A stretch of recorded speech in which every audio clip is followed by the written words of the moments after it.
aula 5, né? A fé correta produz um comportamento correto. Mas antes eu tenho um texto que se encontra em Isaías capítulo 5, versículo 13. É um texto muito conhecido, né? A gente já ouviu falar muito sobre esse texto, mas eu quero te dizer, essa noite pode ser para nós uma noite decisiva, né? Através dos ensinamentos da palavra do Senhor. O versículo diz que o meu povo perece por falta de conhecimento. O meu povo, em outras versões, né, é levado ao cativeiro, né? É levado feito e escravo, né? Perecer é o que? Perecer é apodrecer. Perecer é o mesmo que apodrecer. Cativeiro é o que? É igual uma prisão, é se tornar escravo. Agora eu pergunto a você nessa noite: qual ser humano quer apodrecer, né? Qual ser humano quer para si isso? Quer perecer, né? Qual ser humano quer ser escravo de alguém ou de alguma coisa, né? Qual ser humano quer se encontrar dentro de um cativeiro? Mas o versículo que nós lemos, né, diz que o povo perece por falta de conhecimento, tá? Isaías capítulo 5, versículo 13. E aí vai dizer isso, né? Ensina pra gente nessa noite que a falta de conhecimento nos leva às vezes a prisões, nos leva a cativeiros, nos leva até mesmo a apodrecer, né? Ou seja, ou perecer, como dizem em algumas outras versões, por conta da desobediência, né? Então, a desobediência é a falta de conhecimento, ou a falta de conhecimento da palavra do Senhor, né? Porque eu posso conhecer a palavra, eu posso ouvir a palavra, mas eu posso não praticá-la. Então, algumas versões vai dizer que é sobre desobediência. Algumas outras versões vai estar falando sobre a falta de conhecimento, né? Então, Isaías capítulo 5, versículo 13 diz isso. Paz, queridos. O meu povo perece por falta de conhecimento, tá? Então, a falta de conhecimento faz a gente errar em algumas situações. Então, preste atenção, tá? Tudo que nós vamos falar aqui nessa noite pode ser decisivo para o que você está enfrentando nesse momento, tá? A palavra de Deus, ela é clara sobre isso. Então, o povo aqui é levado ao cativeiro, o povo é feito escravo, né? E o povo perece por não ter conhecimento. Então, a falta de conhecimento faz com que o povo venha a perecer. É isso que Isaías está falando aqui no capítulo 5, no versículo 13, tá? O meu povo perece por falta de conhecimento. Então, hoje nós estamos aqui em busca de conhecimento, tá? Para que a gente não venha perecer espiritualmente, para que a gente não venha errar espiritualmente, para que a gente venha ter sabedoria da parte de Deus. Então, quando ele fala aqui que o povo foi levado ao cativeiro, eu pergunto a você nessa noite: quem quer ficar preso em algum lugar? Quem quer ficar em cativeiro? Quem quer apodrecer? Quem quer ser escravo ou prisioneiro de alguma coisa? Ninguém quer, eu penso, né? Eu penso que ninguém quer. Então, mas a Bíblia está sendo clara aqui. Isaías está falando que por falta do conhecimento o povo pereceu. O povo errou porque não conhecia as Escrituras Sagradas. Então, a Bíblia, a palavra de Deus, é ela que vai nos libertar, é ela que vai fazer com que a gente não venha perecer, tá certo? Então, essa noite você vai adquirir um pouquinho mais de conhecimento, tá? Nós vamos quase chegando no final do capítulo, né? Falta mais uma aula, mas a aula de hoje a gente vai falar sobre a fé correta produz um comportamento correto. Então, ainda dentro da disciplina Transformação da Alma, a gente entende o quê? Que o cristianismo, ele é baseado em quê? Na nossa fé, na nossa crença. Então a Bíblia fala que é crer corretamente. Por exemplo, a Bíblia diz assim: crer no Senhor Jesus e será salvo tu e a tua casa. Crer somente no Senhor Jesus e será salvo tu e a tua casa. Aquele que crer, né, coisas ainda maiores farão, né? Então a Bíblia vai sempre colocando o crer, a crença, acreditar antes de executar alguma coisa. Ou então não é uma questão somente de comportamento a minha conversão. Não é eu me comportar agora de uma forma diferente. É uma questão de eu acreditar que Jesus Cristo mudou o meu viver. E aí quando Deus muda a nossa história, já vai, eu acho. Quando Deus muda a nossa história, né, a gente passa a crer, né? Ou seja, crer no Senhor Jesus, né, e será salvo tu e tua casa. A Bíblia não fala assim, ó, tenha um comportamento direitinho, tá? Melhor do que você estava tendo, que vai ser salvo tu e a tua casa. Não, a Bíblia diz lá, crer, tem que crer primeiro. Quem crer e for batizado será salvo. Então tem vários versículos falando sobre isso, sobre esse assunto. Então não é antes de tudo uma questão de comportar corretamente, né? Mas é crer corretamente. Evidentemente que nós teremos aquele comportamento mudado, sim ou não? A gente veio de uma vida, né, que nós tínhamos algum tipo de comportamento outrora, né, no passado, mas agora nós entendemos que as coisas que nós faríamos anteriormente já não se enquadra mais com o que a gente está vivendo hoje, tá? Então não é apenas o comportamento não, tá? A gente precisa entender que é uma questão da crença. Eu creio, né? Eu creio que o Senhor mudou a minha vida. Eu creio que eu tenho uma alma, um corpo e um espírito. Eu creio que o Espírito Santo mora dentro do meu espírito. Você acha que todo mundo crê nisso? Acredito que não, né? Porque senão não estaria assim. Então, crer corretamente é importante porque o comportamento é o que ele gera o quê? É o resultado de uma crença. Você acreditou, você aceitou a Jesus, você veio para o Evangelho, agora você começou a mudar o seu comportamento, mas porque você creu. Alguém pregou a palavra de Deus para você, alguém falou de algumas coisas para você e você, opa, agora eu estou crendo nisso. Agora eu creio que é assim. Eu creio que Jesus Cristo mudou a minha vida. Eu creio que eu posso ter uma vida melhor. Eu creio que eu posso viver sem esse comportamento. Aí, claro que o comportamento vai mudar. Não é mudar o comportamento primeiro. Primeiro eu creio e aí depois o meu comportamento muda, né? Amém? Então, uma crença errada sempre vai produzir um comportamento errado. Eu costumo dizer que a gente que conduz uma aula ou uma disciplina, ou a gente vai ensinar alguma coisa para alguém em casa, para a nossa família, né, ou para os nossos filhos, para alguém, se a gente ensinar incorretamente, eles vão crer naquilo que nós estamos ensinando. Então, toda pessoa, ela sempre é exemplo para alguém, tá? Você vai sempre ensinar alguma coisa para alguém e as pessoas vão acreditar.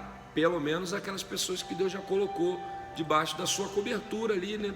Você é um pai, você é uma mãe, você é um líder no trabalho ou na empresa, você tem um funcionário, aquilo que você vai falar, que você vai ensinar, as pessoas vão acreditar e as pessoas vão crer naquilo. E aí o comportamento é mediante a crença. O comportamento, olha, eu quero que faça assim, eu quero que seja assim daqui para frente. E aí as pessoas começam a acreditar naquilo que você falou e elas começam a ter uma reação, né? Então toda ação ela vai provocar uma reação nas pessoas. Então essa questão do comportamento é muito legal a gente entender isso, porque primeiro eu creio e depois o meu comportamento começa a mudar. Eu creio na Bíblia Sagrada, eu creio nas Escrituras e aí por isso que o meu comportamento ele vem mudando. A gente canta até uma música, né? Jesus Cristo mudou o meu viver, né? Ou não, a gente, o novo convertido, né? Quem lembra dessa canção? A gente canta, Jesus Cristo mudou o meu viver, mas mudou por quê? Porque eu acreditei nele. Então todos que se achegam a Jesus, todos que creem que Jesus ele foi crucificado na cruz do Calvário, né? Ao terceiro dia ele ressuscitou e hoje ele está vivo e enviou o Espírito Santo, né? O Consolador, para nos ajudar. Ele falou, ele mesmo que disse: eu vou para junto do meu Pai, mas eu vou enviar o Espírito. E aí quando a gente crê nisso, né, a nossa vida vai mudando automaticamente. Então não existe uma teologia neutra, né? Pois aquilo que cremos sempre vai produzir em nós um comportamento, ou seja, um estilo de vida, né? A gente sempre fala, o discipulado, a visão em que a gente vive na igreja é um estilo de vida. O cuidado um a um, o estar junto, o estar perto, o estar dentro das casas, nas células, é um comportamento de uma igreja que acredita na igreja primitiva. Em Atos dos Apóstolos a gente tem vários exemplos, né? A gente segue esse mandamento.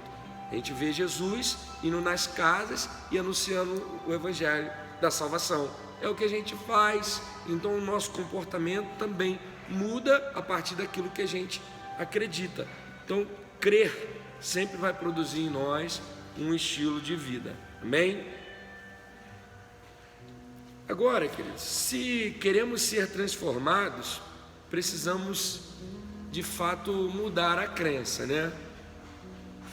Esse processo, ele acontece em nós, não assim gradativamente, eu penso, na crença. Ou você crê, ou você não crê, tá? Agora, o comportamento que é gradativo. A crença, ela precisa ser imediata. Eu preciso acreditar em Deus, assim, de estalo. Eu acredito, aceitei Jesus, eu acredito que Deus pode mudar a minha vida. Mas o meu comportamento, ele pode ser ainda um processo na minha vida, tá? Aí a palavra de Deus chama isso de quê? De arrependimento. Eu preciso ir arrepender, né? Arrepender de algumas coisas, de algumas falas, de algumas atitudes, de algumas escolhas que eu tive. Para quê? Para que esse processo ele venha acontecer na minha vida, esse processo de mudança, né, de conversão, seja gradativamente na minha história, na minha vida, no meu ministério, na minha vida profissional, na minha vida sentimental, vai acontecendo. A palavra arrependimento no grego é metanoia, que literalmente significa mudança de mente, mudança de ideia, né, mudança de pensamento. Eu já presenciei casos da pessoa ter realmente que pedir ao Senhor uma transformação na mente, porque, vou dar um exemplo aqui. Hoje nós temos aqui na nossa classe uma criança de 8 anos, o Wesley, né? Está aqui conosco, né? É fácil ensinar para o Wesley, a cabeça dele está livre, né? Está livre ali. Agora, pegar o Ricardo, o Henrique, né? O Marcelo, a Jaz, as pessoas são mais maduras.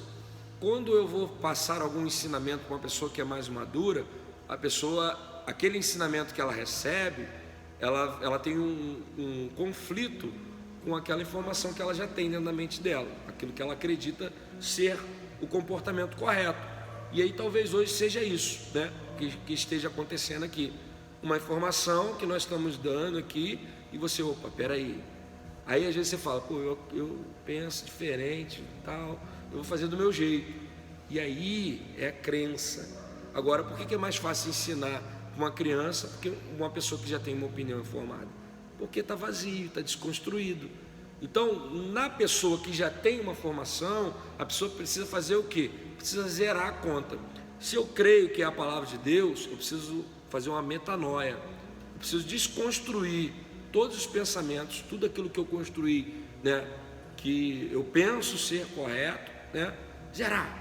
Olha, eu quero dar uma oportunidade. Eu quero pegar a palavra de Deus. Senhor, faz uma metanoia na minha mente. Eu quero crer que o Senhor pode mudar a minha história, meu jeito de pensar, meu jeito de agir, meu jeito de vestir, de comportar, de falar, de tratar as pessoas. E aí Deus entra em ação, porque eu estou crendo, e aí através da minha palavra, através da minha oração, o Senhor vem e completa aquela obra que Ele já começou e iniciou na minha vida. Então a palavra arrependimento é o mesmo que metanoia, significa mudança de mente, mudança de ideia, né?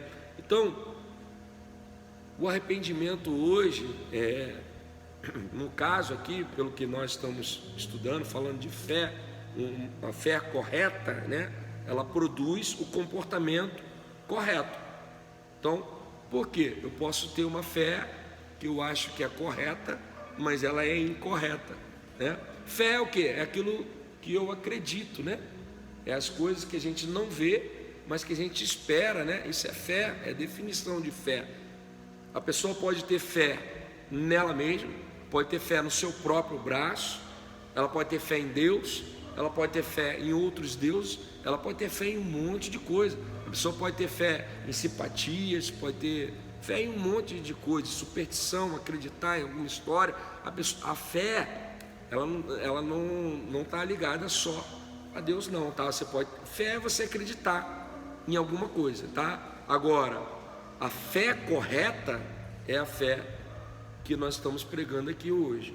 É a fé num Deus vivo, que você ora e fala com Ele, e Ele ouve e atende a sua oração mediante a sua fé. Agora, pastor, mas como que eu faço para ter essa sintonia com Deus? Porque a Bíblia diz que todos pecaram e destituídos foram da glória de Deus. O que separa o homem de Deus é o pecado. Então, se existe o pecado, né, se nós temos essa natureza pecaminosa, nós herdamos essa natureza, até por pensamento, a Bíblia fala que a gente peca. Então eu preciso fazer o quê? Eu preciso me arrepender. O arrependimento. O arrependimento zera a conta. Quando eu me arrependo, eu falo, Senhor, eu me arrependo de todo o meu coração. O Senhor, Ele se aproxima de nós. O Senhor, Ele é como se você tirasse uma barreira da frente e você tem acesso a Ele. Aí você fala agora, Senhor, eu estou arrependido, me perdoa, né? Eu confesso meus pecados, alcanço misericórdia e a cura. Então o arrependimento verdadeiro é uma questão de mudança de pensamento. Outrora eu andava condenado por uma coisa, por um pensamento que me acusava por eu pecar, por eu ter feito alguma coisa errada. Sim ou não? Isso já aconteceu com você, claro, já aconteceu comigo. Olha, eu fiz uma coisa errada e carregar aquela culpa, né? E você ficar se culpando, se cobrando. Mas quando você se arrepende, olha o que acontece, é uma mudança radical na tua vida. O arrependimento, ele muda a trajetória de um homem, de uma mulher. O arrependimento, ele vai além daquilo que a gente consegue entender como razão, né? Quando nós renovamos a nossa mente com a palavra de Deus, estamos de fato entendendo que Deus é amor, que Deus, Ele ama o pecador, não o pecado.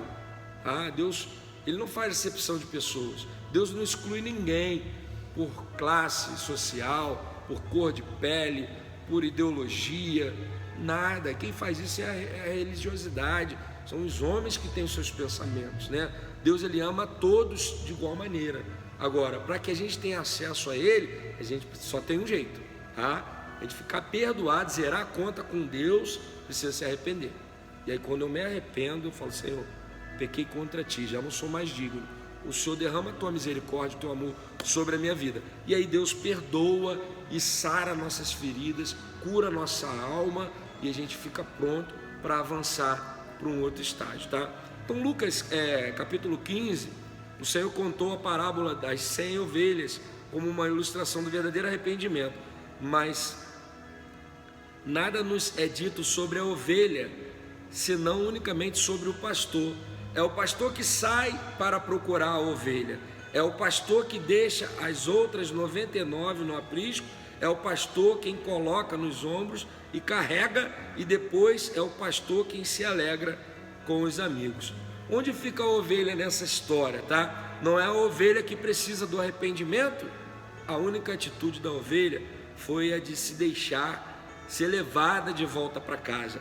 Ela simplesmente se entregou, né, ao pastoreio, ao cuidado. O Senhor disse que esse é o verdadeiro arrependimento, quando eu de fato eu entendo que eu preciso ser cuidado, quando eu preciso de alguém, eu me diminuo, eu falo, olha, eu sozinho eu não vou conseguir. Agora, quando eu tenho uma fé incorreta, eu penso que eu não preciso de ninguém, eu não preciso ser cuidado, eu vou lá, não preciso, eu sou sozinho, pronto, acabou. Então, queridos, esse arrependimento em que nós estamos falando hoje, Eu penso que se eu perguntasse a vocês que estão aqui hoje, aqui em sala, vocês iriam cada um contar a história de vocês, como que vocês se converteram, como que foi a parte do arrependimento, né? E tem coisas na nossa vida que o Senhor joga no mar do esquecimento. O Senhor lança no mar do esquecimento e a gente nem lembra mais. Tem pecados que o Senhor perdoou e zerou a conta. Então essa questão do arrependimento, olha só, no Velho Testamento, no Primeiro Testamento, os ninivitas se arrependeram porque Jonas disse que a cidade seria destruída em 3 dias. Mas no Novo Testamento é a bondade de Deus que nos conduz ao arrependimento. Olha o versículo do capítulo 2 de Romanos. Ou desprezas a riqueza da sua bondade e tolerância e longanimidade, ignorando que a bondade de Deus é que te conduz ao arrependimento. Então nós temos um Deus que é mau? Não, nós temos um Deus que é bom o tempo todo. Só que quem faz as escolhas são as ovelhas. O Senhor é o pastor. O Senhor é o pastor e nada me faltará. Nós somos as ovelhas, né? E o nosso pastor, ele é bom demais. Agora, eu posso ser aquela ovelha que se perdeu. Ou pior, eu posso ser uma das 99 ovelhas que acha que não precisa de mais nada, que já está no aprisco, pronto. Eu já sou de Deus, eu já tenho contato com Deus, eu já oro, eu já falo com Deus, eu do meu jeito, eu não preciso me arrepender, eu não preciso pedir perdão, não preciso fazer nada, do jeito que está. Eu posso ir na igreja o dia que eu quero, o dia que eu não quero, eu posso pregar, posso fazer boas ações.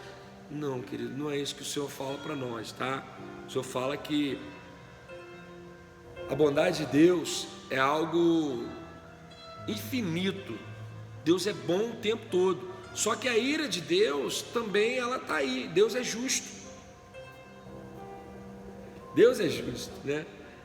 E aí, se Deus é justiça, eu tenho que andar justo com Deus. Eu tenho que ser justo com Deus. Eu posso contar aqui para vocês um monte de história. Posso falar aqui para todo mundo que eu sou uma bênção em casa, que eu sou um bom pai. Mas Deus está comigo todo o tempo. Deus está vendo em todo o tempo como que eu sou aqui e como que eu sou lá. Então a justiça de Deus ela vai ser segundo o nosso comportamento também, mas em primeiro lugar sobre a nossa crença. Então toda pessoa que se aproxima de Deus é necessário que ela creia nele. Ela precisa crer no Senhor. De fato, sem fé é impossível agradar a Deus. Então observe que Pedro somente chorou aqui depois que viu o olhar de Jesus. Assim não foi o choro de Pedro que atraiu o amor de Deus, mas na verdade foi o amor de Jesus que o levou a chorar. Está lá em Mateus, né? A gente consegue ler isso no capítulo 26. É o capítulo, não sei se o maior da Bíblia, mas esse capítulo de Mateus tem 75 versículos. E o último versículo ele fala sobre isso. Ele fala que Jesus percebeu e Pedro sabia que ia negar Jesus, né? Jesus sabia que Pedro ia negá-lo. E aí está escrito isso lá no último versículo desse capítulo, tá? No Novo Testamento, o homem tinha que se arrepender primeiro e então Deus o abençoaria. Mas, no Primeiro Testamento. E no Novo Testamento nós provamos primeiro o amor de Deus, então nos arrependemos. Olha que há uma diferença. No período da lei tinha que haver o arrependimento primeiro. Agora não, agora as pessoas são alcançadas pelo amor de Deus quando eu e você pregamos essa palavra. E a pessoa é tocada primeiro, o amor chega primeiro. Deus é maravilhoso por isso, que Ele primeiro dá o seu amor para nós. E aí depois que eu me arrependo, com a mensagem, com a palavra, a gente faz o apelo, né? A pessoa vem chorando, né? A pessoa vem em prantos. O que é aquilo? É o Espírito Santo entrando dentro da pessoa e mostrando para a pessoa que Deus a ama e ela sente. Isso é inexplicável, ninguém pode explicar isso. Por isso que o preto no branco canta lá, ninguém explica Deus, né?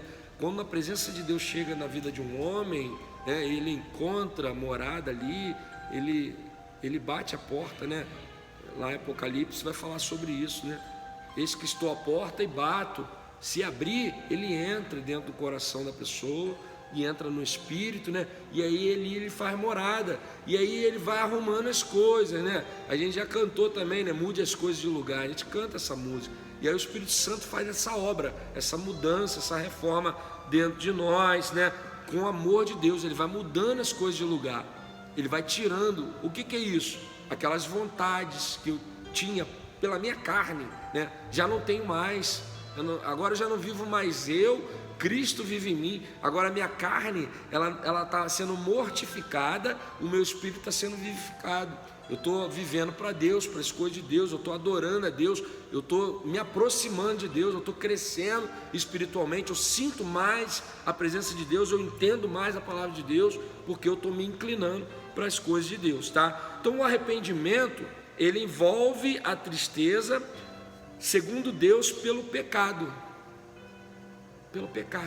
porque o arrependimento ele traz uma consciência.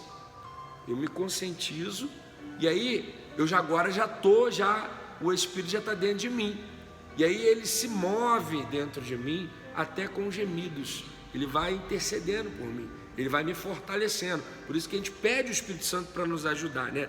Mas é mais do que isso, tá? É mudança de opinião em relação a si mesmo e a Deus. O arrependimento ele faz uma obra dentro de nós, uma mudança, não só na mente. Lembra que eu sempre falo, né? Em que pensar, né? Lá em Filipenses capítulo 4, versículo 8, a gente sempre lê esse versículo. Ainda que seja nobre, puro, né? Justo e verdadeiro, nisso pensai, né? Agora, se é verdade, mas não é nobre, se eu ficar pensando nessas coisas, eu vou ficar triste, eu vou ficar amargurado. Não é nobre, é verdade, mas não vai edificar a minha vida. Então eu começo a ter essa metanoia quando eu começo a me arrepender. Peraí, esses pensamentos não são legais, eu preciso me alegrar, eu preciso ser feliz, preciso viver o presente agora. Eu não posso ficar me lamentando pelo passado que não deu certo, né?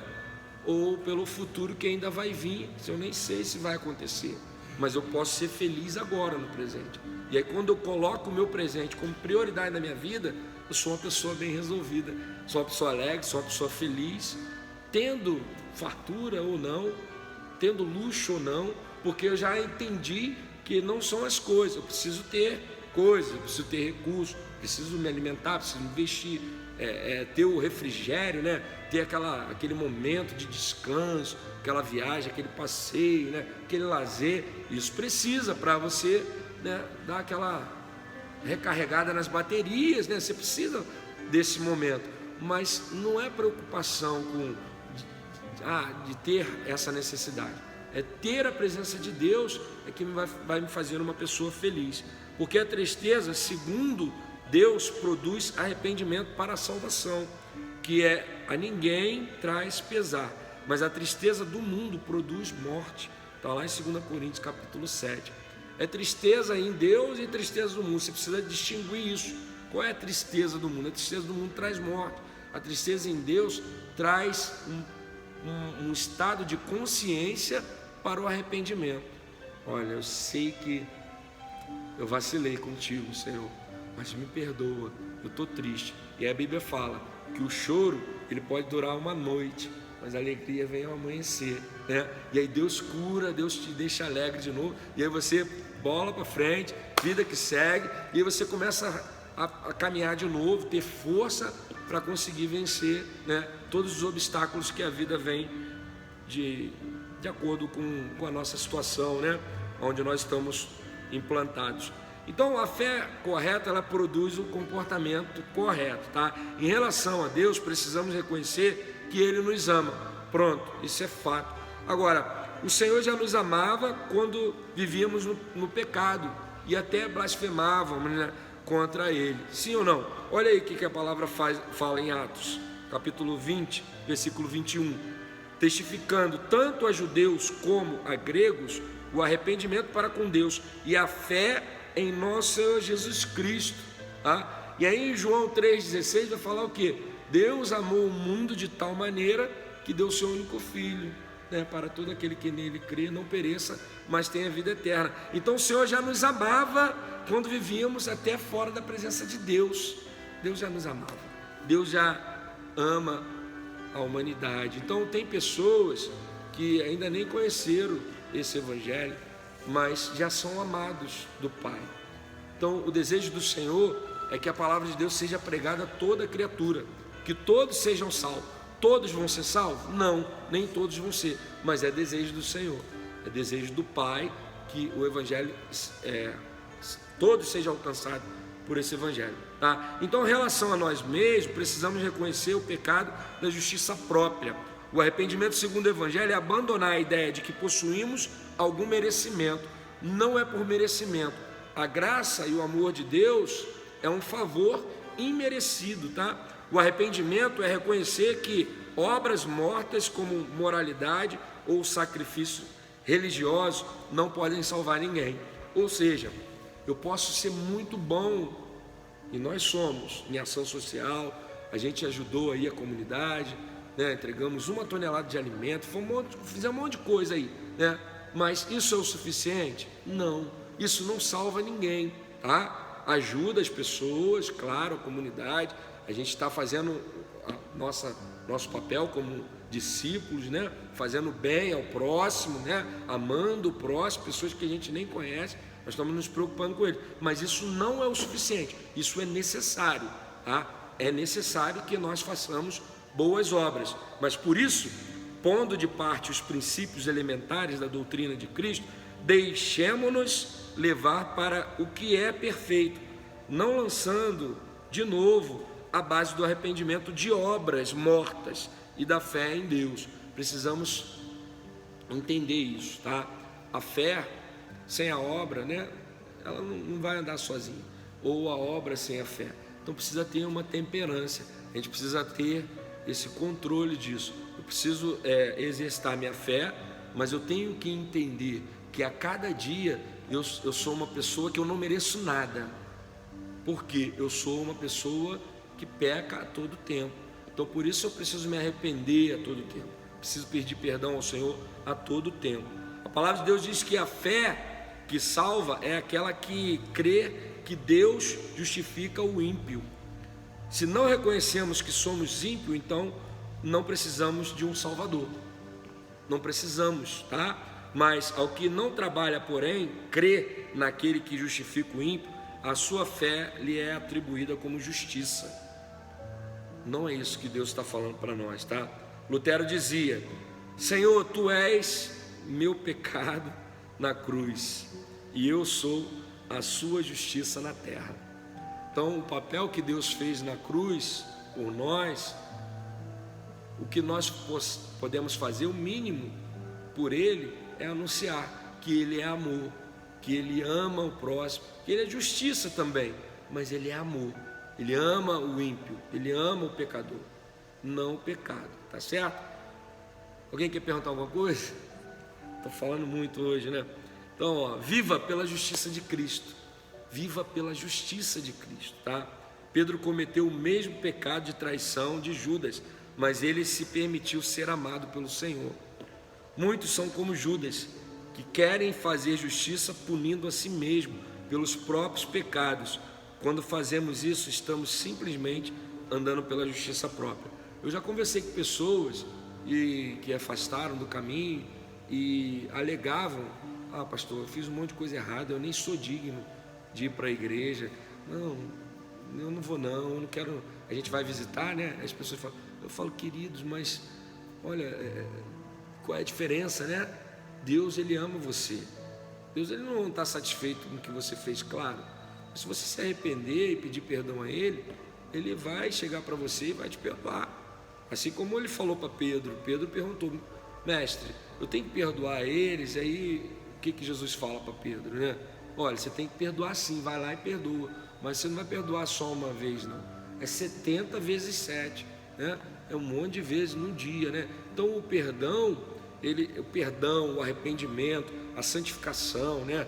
A renúncia, isso está muito ligado ao nosso relacionamento com Deus. Então eu tenho que ter noção disso sempre. Eu tenho que parar e olhar e falar: Senhor, me arrependo, me perdoa, cura essa ferida, tira esse pensamento de mim. E aí Deus faz a obra, tá, queridos? Então, a mãe de todos os pecados é a justiça própria. O Senhor Jesus amaldiçoou a figueira porque ela simbolizava a justiça própria. Num tempo em que deveria estar seca, aquela figueira estava verde como se tivesse fruto. Está lá em Marcos, né, capítulo 11, versículo 13 e 14. A primeira menção de figueira na palavra de Deus é quando Adão e Eva tomaram das suas folhas e fizeram roupas para si. As cintas tipificam, né, as obras humanas, tentando se justificar diante de Deus, né? E aí acontece lá em Gênesis, né, Adão tentando explicar o que aconteceu, né, pela desobediência, né? Aí acontece, Deus pergunta a ele fala, não foi a mulher que tu me deu? A mulher coloca a cobra no bolo, doido ali, né? Culpa ali, e você vê que é sempre assim, sempre vai haver uma desculpa. Você vai perguntar a alguém alguma coisa, a pessoa fala assim, eu não estou preparado, dia tal eu tenho que fazer isso, dia tal eu tenho que fazer aquilo, porque sempre vai haver uma justificativa. Então aqui no caso, quando a figueira entrou em ação, ela foi para esconder o pecado, tá? Foi para esconder a nudez, né? A nudez, ela está representando o pecado e o erro, tá certo? Então, não adianta esconder de Deus. Adiantou Adão se esconder de Deus? Não adiantou, né? Deus sabia de tudo. Eu não sei nem o que Deus perguntou a ele ali, se Deus queria encurralar ele, né? Adão, o que aconteceu, né? E aí ele percebe que Deus está ali, e aí pega as folhas e se esconde, né? A Bíblia fala sobre isso, como se ele fosse se esconder de Deus mesmo, né? Então amaldiçoe a justiça própria em sua vida, rejeite a justiça própria. Deus é a justiça, Deus é justo, Deus é que cuida de você, Deus é que sabe de tudo. Então renuncie e toda a justiça própria diante de Deus e se aproprie da justiça que vem do Cristo, a justiça que vem de Deus, a justiça que vem de Cristo Jesus, porque como pela desobediência de só um homem muitos se tornaram pecadores, assim também por meio da obediência de um só muitos se tornaram justos. Romanos 5, versículo 19 está falando sobre isso. Então observe que nos tornamos pecadores por causa do pecado de um único homem lá no Éden, né? Você não é pecador porque você quer pecar, é uma natureza, tá? É uma natureza adâmica, né? Veio de Adão isso pode soar injusto para você, mas uma vez que não nos parece razoável ser condenado pelo pecado de um homem, mas Deus mostra a sua justiça nos fazendo justos pela obediência de um homem só. Quem é esse homem? Um nascido de mulher, né? Lá no Éden, o próprio Deus fala, quando ele dá as sentenças, né? Você vai trabalhar, né? Do suor do seu trabalho, a mulher vai sentir a dor do parto, a serpente, ela vai rastejar e vai comer o pó da terra. Quem é o pó da terra? Deus fez o homem da onde? Do pó da terra. Então o diabo, Satanás, sagaz, a serpente, ele se alimenta do pó da terra. Se você for ver lá em Apocalipse, você vai ver que o grande dragão é a serpente de Gênesis. Porque nessa trajetória toda, a Bíblia diz que 1/3 da humanidade vai morrer, né? 1/3 vai se perder, né? Então está morrendo muita gente, vai morrer mais gente, tá? Então o grande problema é nós entendermos essa situação sobre salvação e vida eterna. Nós temos que ter certeza da nossa salvação, tá? Isso pode ser até soar para a gente de uma maneira grotesca, de uma maneira, Deus é assim, por quê, pastor? Mas Deus é justo, é desejo do Senhor que todos sejam salvos, mas nem todos vão ser salvos, porque muitos pecaram e destituídos foram da glória de Deus. Agora, se eu entender que eu sou santo demais e não me arrependo, não peço perdão, eu também estou errado. Eu tenho que pedir perdão ao Senhor todos os dias, eu tenho que me arrepender todos os dias, tá? Aí eu me torno justo agora, porque na própria sentença Deus fala, olha, um nascido de mulher, ele virá e pisará a serpente na cabeça. Quem é esse nascido de mulher? É Jesus Cristo que vai nascer. Olha isso lá em Gênesis, no Primeiro Testamento. Antes de Jesus nascer, já tem uma palavra revelada ali no início, em Gênesis. Antes de toda a história acontecer, já tem ali a gente já tem a revelação de que um justo, né, ia nos justificar, e ele se faz homem e morre na cruz do Calvário para justificar a humanidade e nos salvar dos pecados e nos dar a vida eterna. Então, o que o primeiro Adão fez foi tão poderoso que você não pode nem desfazer pelas suas próprias obras. As suas boas obras não podiam mudar o seu status de pecador, tá? Não muda. Quando você fazia boas obras, você ainda continuava sendo um pecador, tá certo? Continua nessa condição, mas o mesmo princípio continua valendo depois que você recebe a justiça de Cristo. E aí, quando eu recebo essa justiça, eu sou justificado, né? Cristo agora vive em mim. O pecado não pode mais mudar a minha posição de justo, tá?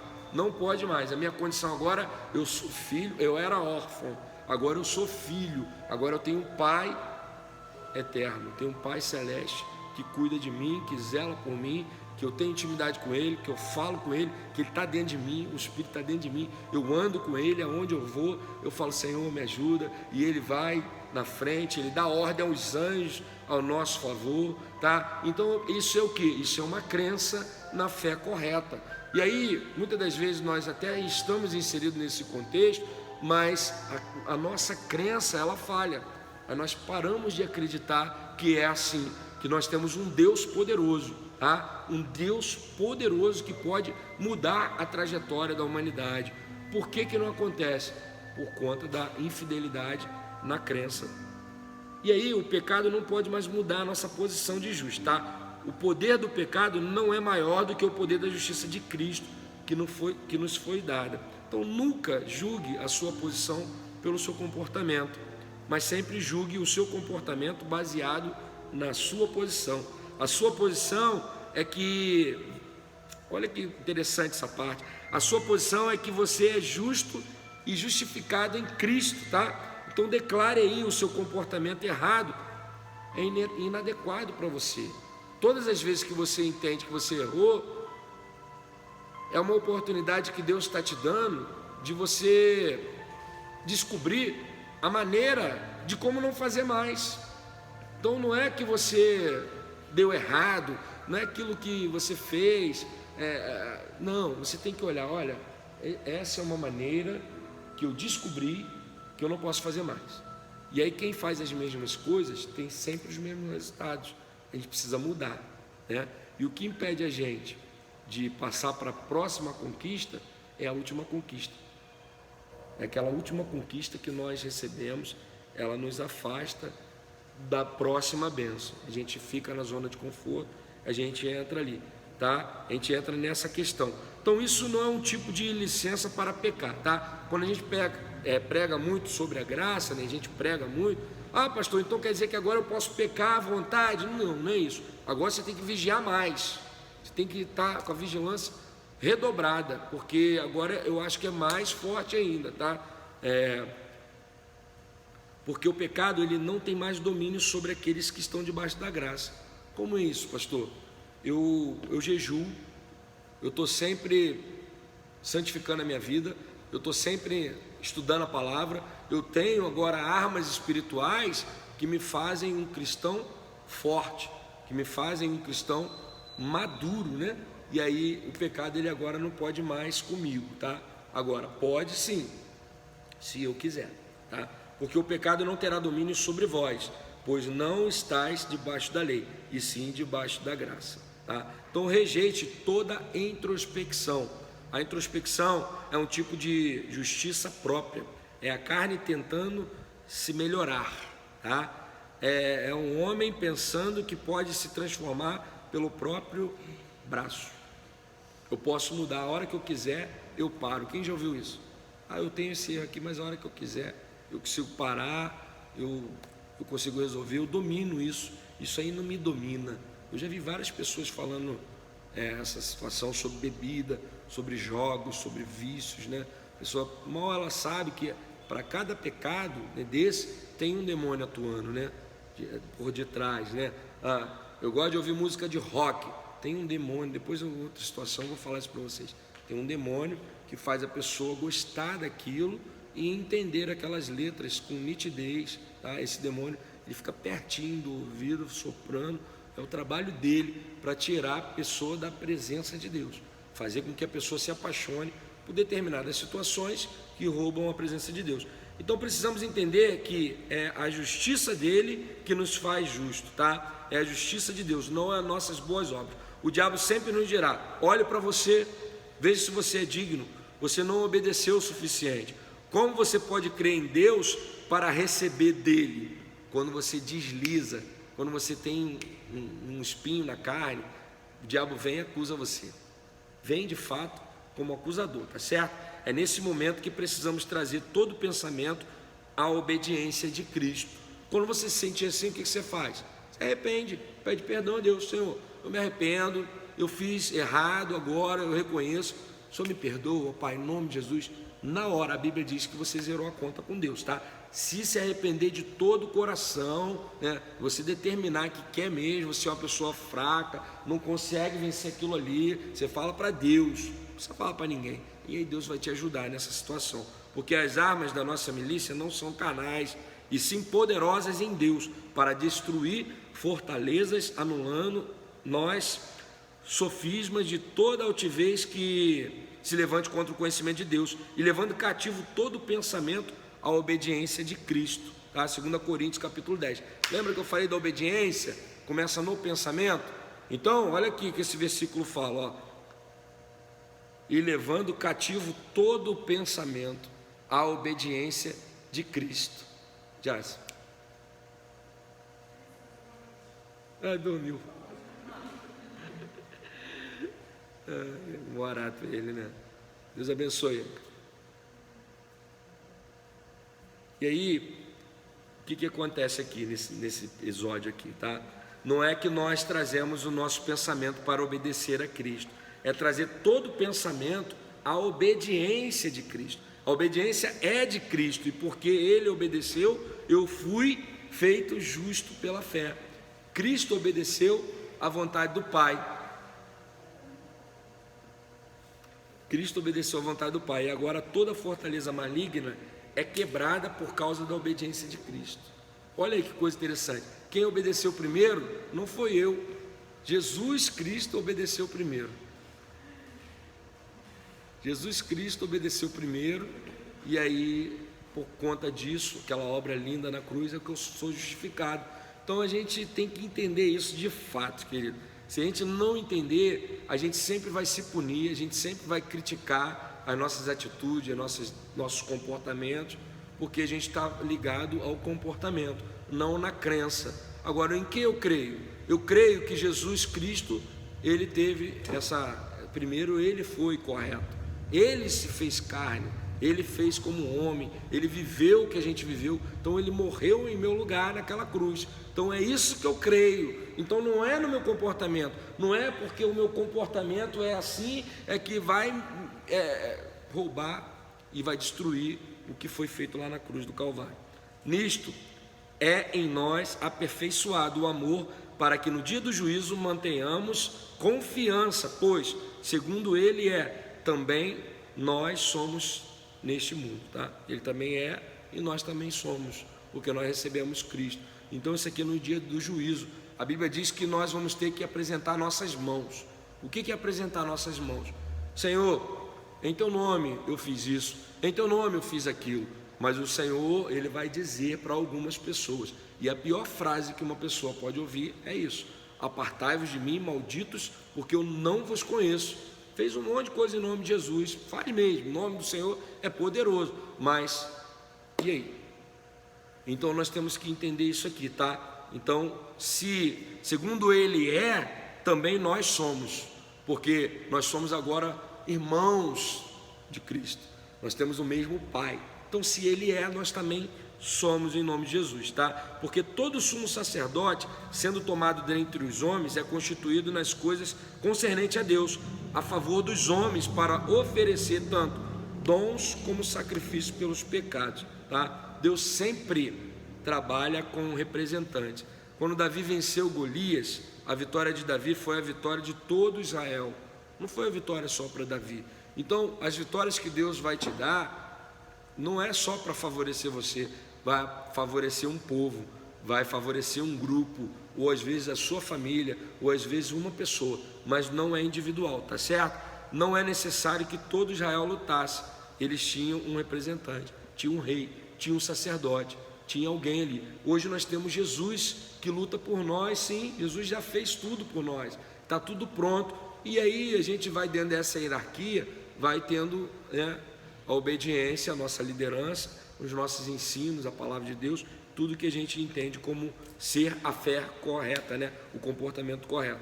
O mesmo princípio se aplica ao sacerdote. Ele representava todo o povo diante de Deus. Em Israel havia um dia do perdão nacional, era chamado dia da expiação. Nesse dia o sumo sacerdote entrava no santo dos santos do templo para fazer a expiação dos pecados da nação, tá? Agora não, agora o véu se rasgou, querido. Agora você chega até ele, você adora ele, você entra no santo dos santos e adora o Senhor, né? E aí muitas pessoas, às vezes, quando a gente tem um momento de ceia, né, a gente tem um momento de adoração, as pessoas falam: eu não sou digno. Realmente nós não somos dignos, né, pelo perdão que Deus já derramou na nossa vida. Nós não somos, mas é um favor imerecido. E aí você não pode se condenar por nada, você tem que arrepender dentro do seu coração, dentro da sua mente, e se lançar nos pés dele.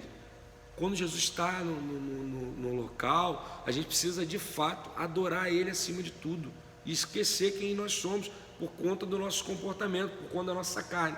A carne, ela vai gritar, ela quer, aí eu preciso matar a carne. Como que eu mato a carne? É se aproximando mais de Deus, tá?